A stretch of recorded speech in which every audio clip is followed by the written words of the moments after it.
Halo semua, gimana kabarnya? Balik lagi di Ijong Podcast. Ya, sebelumnya kan gue udah ngeceritain tentang berbagai macam podcast gue di Ijong ini. Sebelumnya dari yang podcast berteman, terus kemudian podcast ngekos, dan kali ini gue bakal ngungkapin cerita ataupun tentang sesuatu yang mungkin kalian pernah terjadi dalam hidup kalian ataupun pernah ada di diri kalian. Tapi anyway, sebelum hal itu gue jelasin, gue pengen nyapa dulu nih buat semua. Oke, gimana kabarnya kalian semua? Mungkin lah yang dengerin podcast Ijong ini sambil tiduran di kamar, atau yang lagi sama pacar, ataupun yang lagi sendiri ngedengerinnya. Selalu gue temenin kali ini kesendirian lu buat dengerin Ijong Podcast. Dan yang lagi berhenti sejenak dari pekerjaan kantor untuk istirahat, terus iseng buat ngedengerin Ijong Podcast, thank you banget. Gue ngehargain semua yang mendengarkan Ijong Podcast. Thank you, dan gue pingin semoga apapun yang ada dalam cerita yang kemarin hingga sekarang bisa bermakna buat kalian. Oke, sebelum masuk ke topik utama, gue pengen ngejelasin tentang apa sih yang gue lakuin ini semenjak work from home di rumah. Ya, mungkin kalian sama ya yang di Indonesia sedang mengalami work from home di bulan April ini di tahun 2020. Ya, yang gue alamin sekarang adalah yang biasanya gue hiruk pikuk kerja tiap hari, kecuali Sabtu Minggu ya. Sabtu gue biasanya kuliah dan Minggu gue istirahat atau enggak ketemu pasangan, jalan-jalan. Kalau kali ini yang gue lakuin hanya di rumah sambil mengerjakan kantor, tetapi gue juga mengisi waktu luang. Pengisian waktu luang gue yang gue lakuin biasanya gue ngerekam diri gue sendiri. Itu udah hal biasa. Tapi sekarang lebih banyak waktu gue untuk menulis catatan kaki gue. Kenapa bisa gue bilang kayak gitu? Karena sebelum-sebelumnya semenjak gue kerja itu susah banget gue buat mengapresiasikan diri gue untuk menulis. Jujur, gue senang banget nulis. Yap, dulu gue senang banget yang namanya bikin quotes, cerita, ataupun pengalaman yang ada. Semenjak work from home ini, gue merasa yang gue lakukan sedikit bermanfaat, sedikit ya, menurut gue. Dan terkadang yang gue lakuin selain gue menulis catatan kaki kecil adalah gue suka bermain game. Gue jujur dulu suka banget begadang dikarenakan game, bukan pacaran, karena game. Gue seneng namanya main Dota. Kalau yang tahu main Dota itu mungkin sama kayak gue, seneng, dan itu nggak akan bisa bikin lu tidur karena lu ketagihan buat main Dota, apalagi yang main bareng teman-teman. Wah gila, itu asik banget sih. Yap, yang gue rasain sekarang adalah seperti itu. Biasanya gue tidur jam 12 malam, ini gue sampai setengah 3 pagi masih main. Terkadang bahkan sampai subuh, terus kemudian baru tidur. Makanya gue kadang-kadang suka telat tuh ngerjain kantor kalau lagi di rumah. Dan positifnya lagi adalah gue bisa mendapatkan hal tidur siang yang biasanya gue gak pernah tidur siang, ini gue dapetin. Bahkan yang gue idam-idamkan di saat orang kerja gue bisa tidur, dan ini tercapai gitu. Aduh, lucu banget sih, tapi ya ini tercapai apa yang gue pinginin. Cuman ya jangan sampai lah sampai seperti ini terus gitu, terkena virus. Tapi ya sisi baiknya hal tersebut gitu, orang mungkin masih di luar sana bekerja, gue bersyukur masih bisa kerja di rumah, mendapatkan apresiasi dari kantor, thank you banget. Dan gue mengisi waktu luang selain gue tidur itu biasanya gue ngumpul sama keluarga. Kenapa? Karena dulu-dulu tuh jarang banget gue ngumpul sama keluarga. Karena biasanya gue ngobrol sama keluarga kalau nggak lewat video call di WhatsApp atau nggak berbales chat di Instagram, entah nyokap atau bokap lagi posting apa, terus gue reply postingannya, ataupun mungkin adik gue lagi posting apa gitu, gue reply juga postingannya gitu. Tapi anyway, ya itu sih hal-hal bermanfaat yang menurut gue yang bisa gue lakuin selama di rumah. Mungkin menurut gue kalian juga sama, pasti ngalamin hal-hal yang kayak gue. semenjak di rumah mungkin belajar di rumah. Katanya dia bilang belajar tuh pusing semenjak COVID-19 ini, April 2020. Lebih pusing belajar di rumah dibandingkan belajar di sekolah ataupun di kampus. Katanya gitu.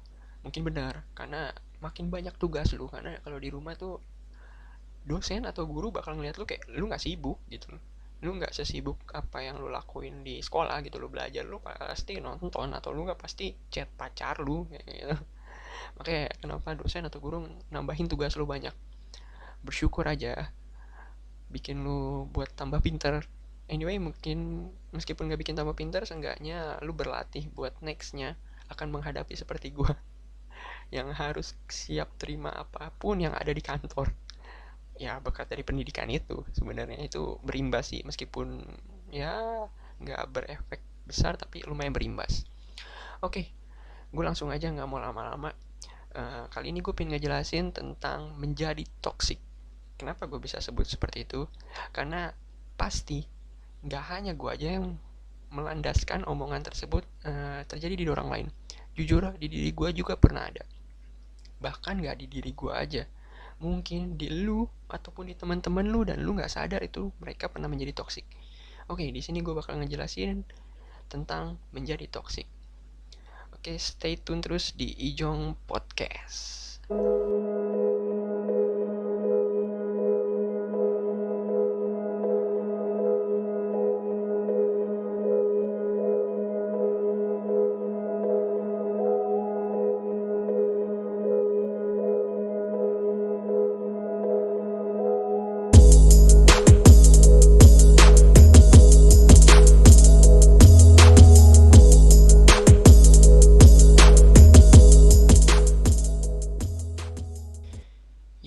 Yap, balik lagi. Oke, kali ini gue langsung mau menjelaskan tentang menjadi toksik. Kenapa gue pengen ceritain itu sih? Yap, karena menurut gue di bumi ini atau di setiap negara pernah ada yang menjadi toksik. Jujur, nggak cuman orang lain, bahkan gue sendiri, gue merasa pasti pernah jadi toksik.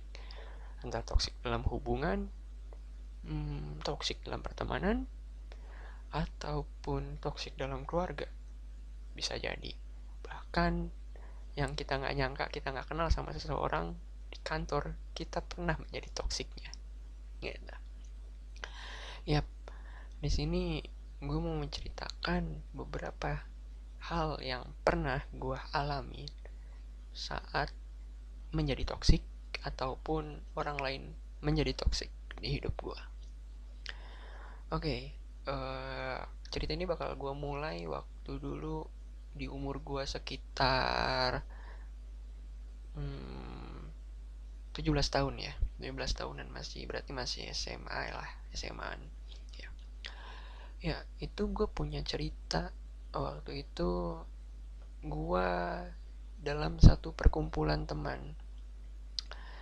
Jadi di satu tongkrongan itu kan memang saling bergaul ya, dan cukup pingin eksistensinya tinggi gitu loh, pingin cukup dikenal bahasanya lah.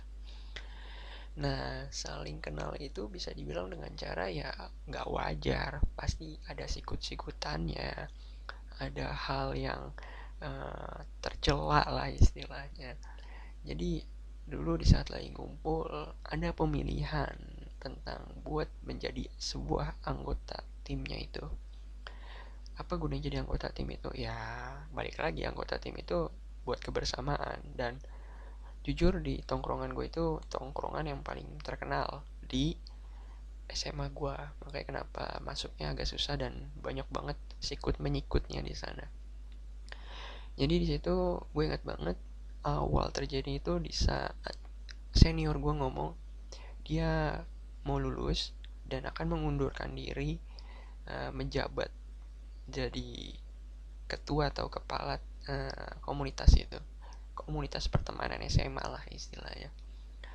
Ya komunitas itu apa sih yang dilakuin kalau di SMA gue? Ya nongkrong, terus kalau enggak paling ketemu sama SMA lain buat ngadain acara, ya bisa dibilang acara party atau mungkin acara malam keakraban gitu loh. Hampir mirip kayak kuliah sih memang, cuman lebih komunitasnya lebih kecil aja skupnya gitu.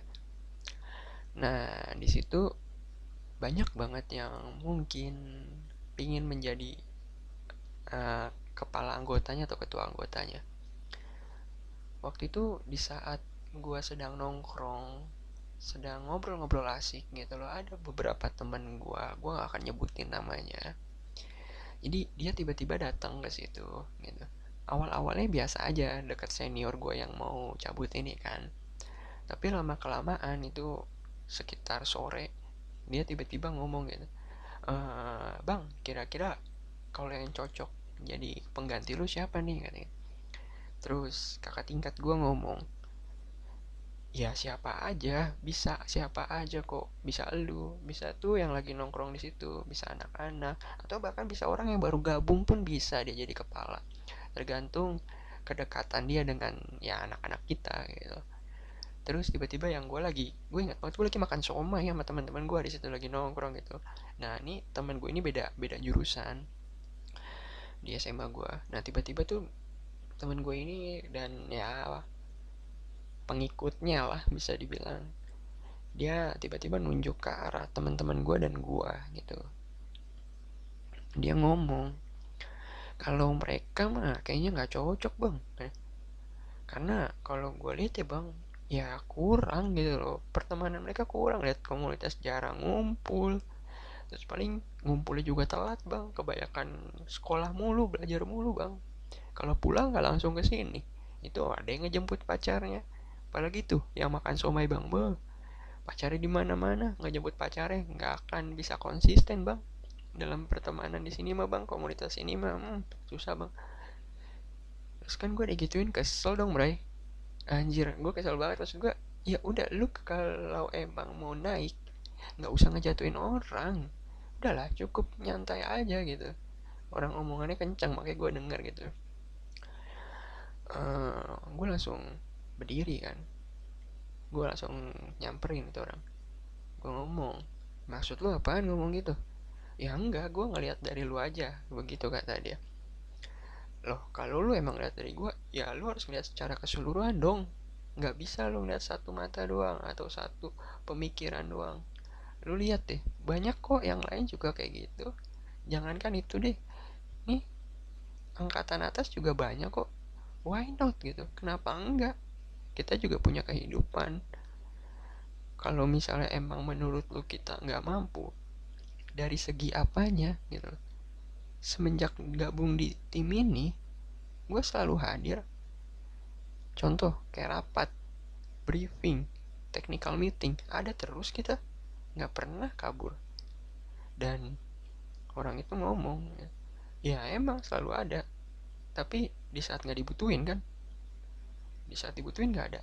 Wah, marah dong bray, gue digituin, gue udah mau mukul kan, maksud lu apa, tangan gue tuh udah ngangkat gitu loh. Terus kata yang kakak tingkat gue yang udah mau cabut, ya ketua gue lah bisa dibilang, dia ngomong udah nggak usah selalu udahlah, itu bisa dipikirin nanti, yang sekarang ya gimana caranya lo bisa jalin hubungan satu sama lain, bisa akrab. Langsung gue ambil omongannya kakak tingkat itu, gue ngomong tuh denger, lu harus akrab sama yang lain, jangan lu mikir diri sendiri buat naik, saya enak udah lu aja maman. Gue kesel, gue katain aja anjir. Terus ya udah, dia diem kan di situ. Gue kira cuma berujung di situ ya kan, nggak tahu itu panjang. Jadi menurut gue itu toksiknya dia tuh panjang. Dia tuh kayak ngelabuhin teman-teman gue yang di sekitar area gue yang tadi makan sama teman-teman gue, dia ngelabuin yang orang-orang jauh itu, tapi masih satu tim gue, untuk menjauhin gue sama teman-teman gue gitu, karena nggak cocok gitu. Nah itu di situ tuh yang berat, kalau toksik itu udah menyebar besar, itu susah men, susah banget buat dilawan, sumpah bre, susah banget bre. Gue aja sampai ngerasa kok gue kayak dikucilin, kayak dikudeta gitu loh. Lo kalau lu mau ngumpul satu tim ya bareng-bareng gitu, akhirnya gue nggak kuat, gue ngomong sama kakak tingkat itu, gue ngomong, bang sorry mau nanya ya, kata gue. Kalau misalnya kayak gini caranya bang, kenapa nggak dia aja yang dijatuhin gitu loh bang? Kenapa harus gue sama teman-teman gue? Perasaan gue sama teman-teman gue fine fine aja, siapa yang mau jadi? Pernah nggak bang gue ngelakuin apa? Terus kata kakak tingkatnya, iya nggak pernah sih memang, cuman omongan yang di luar sana lebih banyak dibandingkan lu, katanya. Wah, anjir anjir, kata gue. Bingung gue pas udah diomongin kayak gitu, apa yang gue harus lakuin gitu. Akhirnya ya gue sama teman-teman gue satuin visi misi gitu, bakal nunjukin gitu kalau kita emang gak kayak gitu orangnya. Justru lu salah dengar kalau kita kayak gitu. Dan akhirnya gue bisa nunjukin tuh ke kakak tingkat, gue bisa sampein semua ke kakak tingkat bahwa gue gak kayak gitu loh. Semua tuh pasti bakal ketahuan ujung-ujungnya kalau misalnya emang lu mau ngikut orang gak bermain cantik gitu loh. Dan akhirnya fine, ketemu kan salahnya, ternyata gue gak kayak gitu. Dan akhirnya dia yang malu sendiri, dan akhirnya apa, dia gak jadi ketua.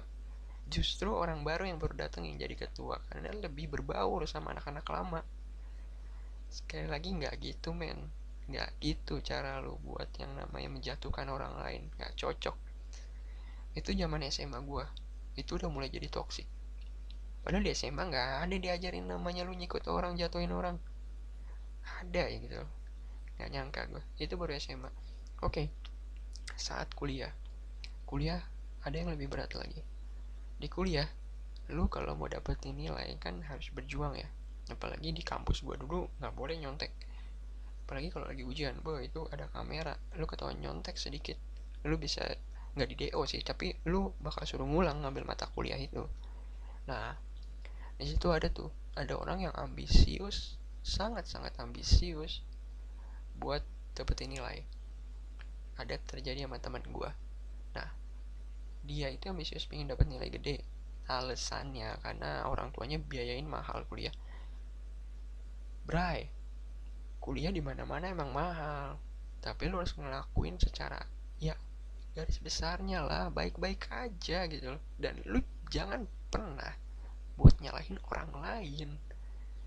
Di sini kisahnya itu adalah di saat dia melakukan contekan itu, ketahuan nama kamera dan ketahuan akademik. Nah, pas ketahuan akademik itu, dia tiba-tiba ngambil kertas contekannya itu, dilecek, dibikin kayak bola kecil, terus dilempar ke temannya, seolah-olah itu jawaban temannya. Dan kasihannya adalah temen gue ini anak baik-baik, dan dia itu benar-benar jujur ya, sorry ya, dia agak nerd. Dia itu emang kutu buku, jadi kalau disalahin ya kasihan, dia nggak akan jawab apa-apa karena dia nggak berani ngelawan gitu. Dan itu jujur gue bingung mau belain gimana karena gue nggak ngeliat jelas langsung. Tapi ya gue cuma bisa ngeliat kisah cerita gue ini yang tadi itu hanya berdasarkan dari teman-teman gue gitu. Sekalian gue duduk di depan kan, berdasarkan absen, duduk di pas ujian itu berdasarkan absen, seingat gue ya. Nah, pas disalahin sama akademik, lu tahu nggak yang mata kuliahnya diulang siapa? Itu yang anak kutu buku itu, anak nerd itu. Kan kasihan, bukan salahnya dia gitu. Dan jahatnya lagi, yang si toxic itu, dia tuh tiba-tiba ngomong di belakang sama orang akademik, maaf pak, sebenarnya ngelakuin itu sebelah saya pak, dia ngasih contekan ke saya karena dia lebih pintar dari saya dan dia pengen bantu teman-temannya. Gila, munafik banget omongan lu kalau lu ngomong kayak gitu loh. Enggak, yakin gue dia nggak akan kayak gitu. Itu toxic, sumpah, itu terjadi gitu. Dan ada lagi toxic waktu saat lagi ngerjain tugas di lab. Ini toxic banget. Jadi gini, dia nggak bawa laptop saat ngerjain tugas di lab. Dan kalau di kampus gua di lab itu wajib membawa laptop, sangat wajib membawa laptop karena ngerjainnya kan di laptop gitu. Dan lu tau nggak, dia tuh nyebarin ke seluruh anak-anak buat yang namanya kompak buat ngomong sama asisten lab kalau mereka semua nggak bawa laptop. Dan bodohnya adalah teman-teman gue itu pada ngikutin gitu loh. Wah anjir, itu toxic banget sih. Maksud gue adalah, ya kita yang nggak mau ngikutin, yang pingin lulus cepet jadi kena gitu loh. Padahal kita nggak mau ngelakuin apa-apa, akhirnya jadi kena gitu. Seharusnya dia berpikir dong gitu loh. Banyak orang yang gak seperti dia, dan akhirnya setelah dia benar-benar bisa dibilang kayak nyatuin semua omongan, dan akhirnya dia dapet tuh kunci utama ini, akhirnya ngomong ke asisten lab. Dan ya itu, akhirnya si asisten lab itu uh, membuat bahwa sebuah uh, tugas yang tadi dikerjakan di lab itu di delay atau di pending buat minggu depan. Jadi anak-anak uh, ngulang minggu depan. Kan what the fuck gitu, gila. Gue yang udah ngerjain tugas gitu dari semalam, dan gue itu pun bareng anak-anak ngerjainnya gitu. Oke, gue juga nyontek, tapi gue bareng anak-anak. Gak gitu caranya gitu loh. Lu nggak bisa kayak gitu. Kasihan yang lain, kayak gue udah ngerjain, masa ya harus ditunda, dipending? Buat apa dong mati-matian sampai pagi gue ngerjain tugas itu pakai rumus lagi. Terus akhirnya ya udah dilanjut lanjut minggu depan. Ya mau gimana, bingung gue. Ada gitu orang-orang. Dan gue juga pernah kok, jujur gue juga pernah jadi toxic. Waktu itu kalau nggak salah kejadiannya itu, oh saat acara UKM, unit kegiatan mahasiswa di kampus gue. Jadi gini, ceritanya adalah saat itu gue diharuskan sama teman-teman gue, karena gue panitia dan yang lain, buat mengikuti acara tersebut. Kenapa? Karena panitia itu diwajibkan buat ngikut acara tersebut. Tapi sebenarnya itu panitia itu kan berbeda divisinya. Nah kalau gue panitia yang memang tidak mengurusi, jadi akhirnya gue harus nguruskan gitu loh. Harus ngurus dan harus datang ke situ. Dan jujur gue lagi pingin dulu tuh ketemu sama teman-teman gue gitu loh, yang lagi di luar kampus. Dan akhirnya gue menjadi toxic. Gue menjadi toxic di situ. Gue coba bikin satu omongan ke teman-teman gue, buat biar teman-teman gue yakin bahwa acara itu nggak usah didatengin. Dan lu tahu hasilnya apa? Omongan gue tuh kemakan, beneran kemakan sama teman-teman gue. Dan akhirnya itu serempak panitia nggak ada yang datang, sumpah. Dan itu gue berpikir pas akhirnya jahat, emang jahat. Mungkin orang-orang toksik berpikir akhir-akhirnya jahat sih. Kalau yang nggak berpikir jahat, wah psycho lu, sumpah lu psycho banget tuh kalau mikir lu jahat jadi toksik tuh. Dan kasihan lah, jujur gue kasihan kalau sama yang lain gitu. Gue kalau ngeliat panitia lain mereka berusaha, tapi tim gue nggak ada yang berusaha. Panitia gue karena nggak ada yang datang, jadi kakak tingkat yang ngurus. Dan kakak tingkat pun nggak bisa marah loh, memang gitu loh. Mereka yang nggak mau datang, kenapa kita harus marah gitu? Tapi sebenarnya nggak boleh kayak gitu. Itu toxic, itu sumpah toxic. Dan pernah gue juga jadi toxic gitu loh, kayak buat menjauhkan teman gue nih. Ada orang yang nggak gue suka, dan gue ngomong ngompor-ngomporin gitu ke teman gue satu lagi buat nggak deket sama dia. Dan lo tau akhirnya apa? Dia nggak dideketin. Gila, itu salah satu toxic juga di kampus dulu gue ngelakuin hal tersebut. Dan gue nyadar itu, jujur gue nyadar, dan akhirnya nggak enak gitu loh. Kasian kan lama-lama ngeliat dia dijauhin. Akhirnya ya gue kayak nelan ludah sendiri, bray. Akhirnya gue balik lagi buat temenan sama dia, buat ngobrol. Karena menurut gue nggak wajar, itu nggak hal yang nggak wajar lo lakuin gitu loh. Mungkin itu yang gue lakuin ya, yang seingat gue. Mungkin masih banyak itu toksik yang lain yang pernah gue lakuin. Seingat gue itu. And then, jangankan itu deh, di kuliahan atau di SMA dulu pas gue ngantor di salah satu perusahaan, banyak banget toksik tuh berkeliaran, bray. Sumpah toksik tuh berkeliaran. Zaman gue kerja dulu itu banyak orang yang mau naik jabatan, tapi lu ngejatuhin teman lu samping gitu loh. Lu ngejelek-jelekin dia, padahal lu waktu awal lu melas-melas ke dia minta bantuan. Tapi ada satu orang yang kayak gitu. Ceritanya adalah dia pengen naik jabatan di satu perusahaan gua, masih satu divisi, tapi dia ngejelekin temennya gitu. Dia ngejelekin temannya karena dia tahu nih temannya bakal naik gitu loh, temannya bakal yang naik jabatan bukan dia, makanya dia ngejelekin temannya. Dan itu bener-bener ngejelekinnya secara bener-bener bagus banget, sumpah.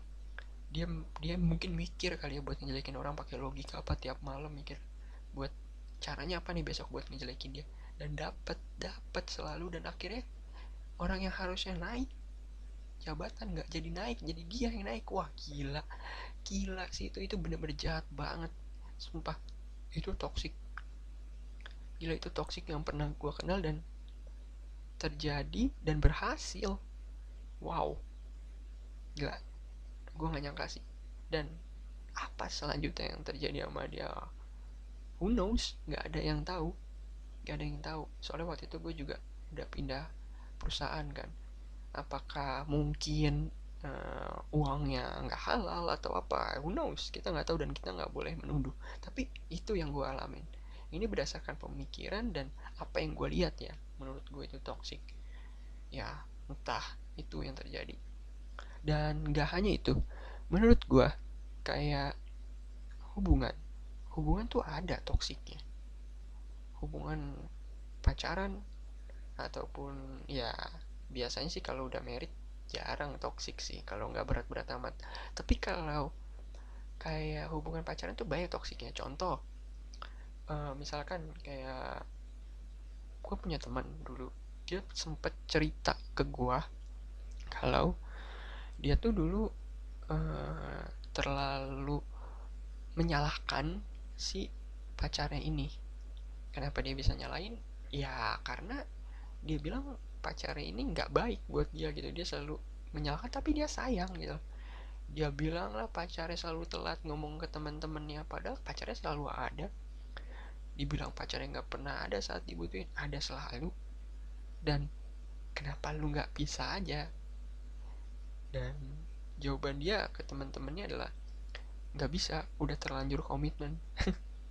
Fucking shit, lu komitmen kayak gitu nggak ada, Bray. Lu komitmen kayak gitu nggak ada. Kalau lu komitmen, lu harus siap terima apa adanya pacar lu itu. Lu nggak boleh ngejelekin dia. Meskipun emang kejadian seperti itu ya, lu hubungan lu aib dong, Bray. Kalau lu ngomongin itu aib dong, nggak bisa lu kayak gitu. Aib lu kebongkar kayak gitu. Dan lu bilang pacar lu selingkuh atau apa, oke, kenyataannya memang dia selingkuh gitu pacar lu, tapi nggak harus lu omongin ke orang lain kalau lu masih ngejalin hubungan sama dia. Jangan, Bray. Kelihatan bego lu, kelihatan kalau lu tuh mirip keledai. Iya, mirip, kelihatan banget kayak kerbau dicocok hidungnya. Lu mau aja gitu sama pemikiran lu di mindset lu harus ngejelekin pacar lu biar lu puas hati lu. Lucu anjir. Dan ada lagi di pertemanan gua kali ini, pertemanan gua semenjak gua mau sidang skripsi. Di saat itu ada bimbingan, dan jahatnya adalah gua di skripsi itu berkelompok 5 orang. Nah, harusnya 5-5-nya datang dong buat datang ke pembimbing dosennya itu. Nah, sesaat itu singkat cerita yang datang cuma 4, yang satu lagi nggak datang.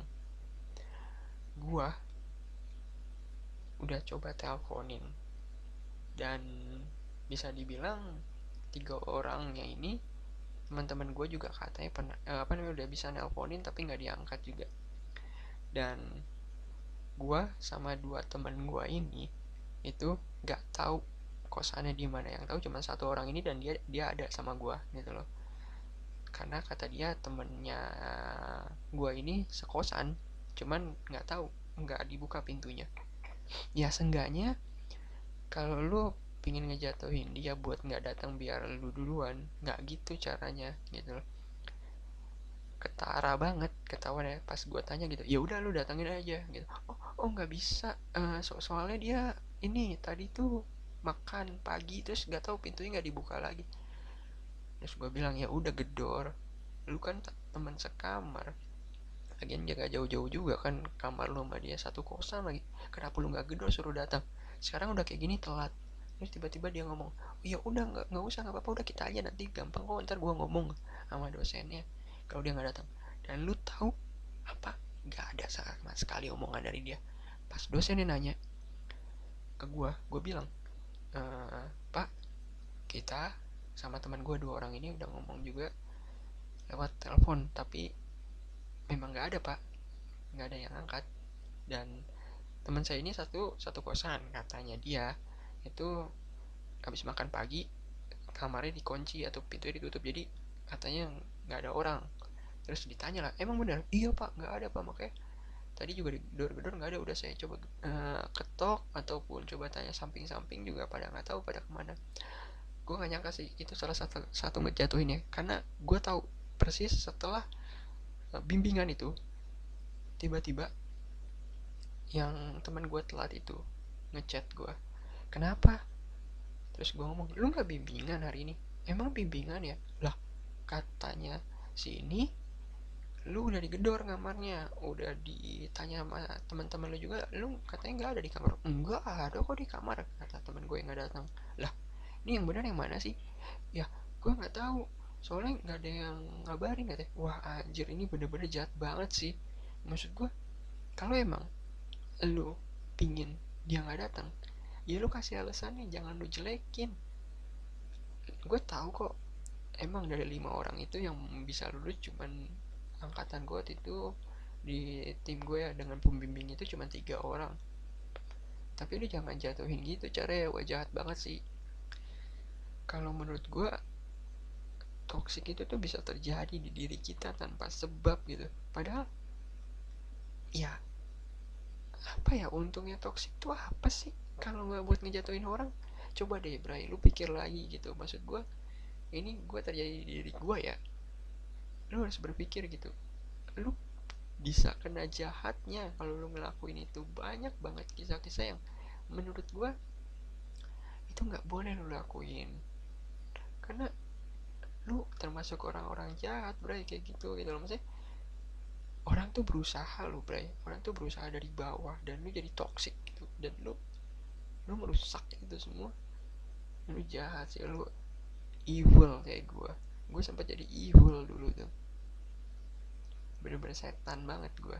Karena menurut gue adalah sesuatu yang hubungannya merusak atau toxic gitu, ya lu berpikir ulang deh Bray, sumpah. Lu ngejatuhin orang buat apa? Kalau diri lu mampu, lu yakinin bisa, jangan jatuhin orang, jangan jadi toxic. Lu bisa kok, kenapa lu harus jatuhin orang gitu loh. Karena sesungguhnya ya, kalau menurut gue, orang yang emang berusaha pasti ada jalannya tanpa harus ngejatuhin orang. Nggak usah menjadi toxic. Hidup lu bakal berat Bray nantinya kalau lu jadi toxic, ngejatuhin orang, bakal selamanya, atau nanti di situ pun lu bakal jadi toxic terus. Karena apa? Lu pingin yang utama. Jangan, jangan. Lu harus siap terima kenyataan. Berat. Gue juga berat kok ngalamin yang namanya nggak bisa nerima kenyataan. Kita menginginkan sesuatu tapi kita nggak dapet, jangan dipaksain. Sakit, tahu gue sakitnya kayak gimana, sering gue ngalamin. Tapi nggak usah lu jatuhin orang itu. Lu ngomong sana sini, atau lu kompor-komporin, atau lu bikin dendam di hati, toksik Bray. Rusak lu hidup lu kayak gitu. Better kalau menurut gue ya, nih ya, saran gue, kalau lu emang nggak suka sama orang itu, coba lu pandang apa sih yang nggak disukain sama lu. Lu bisa omongin ke orang itu. Atau mungkin contoh deh, kayak tadi teman gue skripsi, karena kan harus 3 orang yang lulus dan dia pengen ngejatuhin, seenggaknya ngomong ke tim gitu, gue mau nanya nih, karena gue bener-bener mau lulus duluan, mau ada yang ngalah nggak? Seenggaknya kalau nggak ada yang mau ngalah, lu udah ngungkapin gitu loh. Seenggaknya lu harus nerima kenyataan. Kalau lu emang nggak bisa lulus tahun itu, ya udah, terimalah. Yang penting lu udah usaha. Gue yakin dosen pembimbing atau manapun dosen penguji, gue yakin banget gue bakal nerima. Kalau lu lulus, ya udah waktunya lulus, gak usah lu ngejatuhin orang gitu. Banyak banget itu hal-hal yang gue tahu, ternyata lu ngejatuhin orang, nextnya lu bakal jatuhin orang. Karena yang terpenting adalah lu harus cukup sabar buat ngadepin masalah apa yang di depan. Jangan lu berpikir jadi jahat buat ngejatuhin orang, karena menurut gue adalah lu harus berpikir baiknya. Kayak lu harus sabar, pastikan sabar. Yang kedua adalah lu harus mikir nextnya, kalau gue jatuhin ini orang, dampaknya apa ya ke gue? Apakah dampaknya gue bakal kayak gini terus, atau gue bakal selalu berpikir jelek terus ke dia? Gila, itu yang harus lu pikirin, karena nggak semua orang yang lu jadiin toksik dia tuh biasa aja. Ada lu yang hatinya sakit, dan ada yang tahu kalau lu bikin dia kayak gitu. Itu yang bahaya, itu yang bikin jadi dendam sama lu.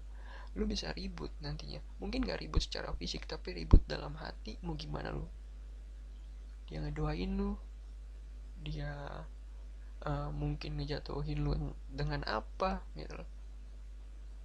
Ya, yang gue tahu di agama gue ya, katanya kalau orang terzolimi atau orang tersakiti itu kalau doanya uh, dipanjatkan kepada yang di atas, manjur anjir, bisa terjadi lu. Dan kalau misalnya iya kena lu, mampus lu. Wah gila lu, bahaya sumpah. Janganlah sekarang lah jadi toksik gitu loh. Hubungan juga, kalau lu udah nggak kuat ya lu putus, jangan lu pertahanin, kasihan anjir. Sama diri lu juga kasihan. Apa yang lu mau harapin gitu loh, di diri lu juga udah, aduh, udah enak bray. Semua tuh pasti enak gitu loh. Kalau emang lu ngejalanin gitu-gitu aja, semua pun enak gitu loh. Menurut gue better coba lu pikir ulang lagi deh, apa yang lu mau lakuin, apa yang lu pikir jadi toksik, lu pikirin lagi. Karena kalau lu tahu hasil toksik lu nggak akan sempurna, wah mending pikir lagi, sabar. Terus abis itu mungkin lu berucap dalam hati, oh iya kalau gue kayak gini akan terjadi seperti ini ya, mending better gue kayak gini aja. Karena mungkin memang sifat toksik tuh ada, tapi seenggaknya bisa kita hindari dengan cara apa? Ya lu harus bisa berlapang dada. Itu sih kalau menurut gue, prinsip gue intinya itu. Kalau lu nggak mau jadi toksik, lu harus berlapang dada apa yang terjadi nanti ke depannya. Jangan lu jatuhin orang. Itu menurut gue prinsipnya ya. Tapi mungkin ya teman-teman atau lu semua pun bisa berpikir lebih dari gue, bakal tahu apa sih nantinya lebih baik seperti apa. Itu sih menurut gue. Ya oke, kali ini podcast gue nggak mau terlalu panjang banget. Gue pengen ngejelasin tentang menjadi toksik aja, karena udah mulai banyak banget toksik tuh di mana-mana. Ya be safe aja buat yang takut ditoksikin, berdoa aja mudah-mudahan gak ada yang kayak gitu.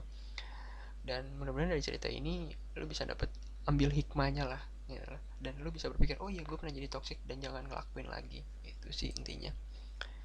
Kalau lu suka dengan podcast gue, lu bisa like dan subscribe. Tapi kalau lu nggak suka, lu boleh dislike.